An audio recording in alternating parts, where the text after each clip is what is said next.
So we're going to learn another formula for resistance, okay, which is dealing with the dimensions of your conductor.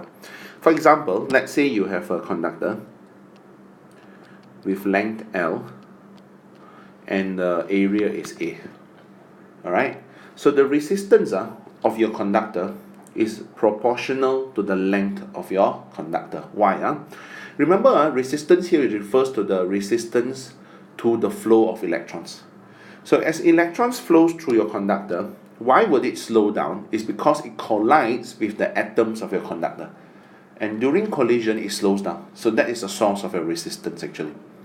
So the longer your conductor is, the more it has to collide. Therefore, the resistance is proportional to your length. It's, for example, like in a traffic jam, but the traffic jam is only like few hundred meters. You don't feel much. It means it won't slow you down so much. But if the traffic jam is for a few kilometers, that will be super long, right now, and your resistance will be higher. But then it's also inversely proportional to the area. Now this area here is the size of the door where the electrons flow through. So the bigger the area, the more gaps between the atoms they can squeeze through along the way. It's as if your traffic jam is in a one-lane highway. That means the area is small. So you practically got nowhere else to go. You just have to follow. But if let's say it's 3 or 4 or 5 lanes, so one lane is slower, you can move to the next lane. One lane is slower, then you go to the other lane, you squeeze here and there. So therefore your resistance is smaller. So if we combine these two together, you will actually get resistance is proportional to L over A, which we convert to equals will be R equals to your constant will be your resistivity. So rho L over A. So the rho here has the same symbol as your density, but it actually represents resistivity.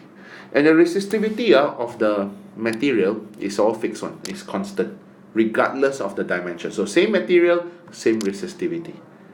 Alright, and you look at why we always use copper wires, because copper has one of the lowest resistivities.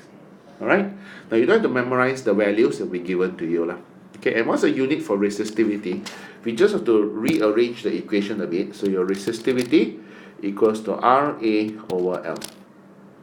So R is ohm, so the units for resistivity, so it will be ohm meter squared over meter. That's why you get ohm meter. The unit for resistivity is ohm meter. Okay? Now very important when you use this formula, you need to understand what does the L and the A represents actually. You cannot simply take any length or area you want. The length must be the length which is the distance that the electrons travels through the conductor. And the A represents the area or the size of the door where the electrons enter and leave the conductor. That is the area. Okay?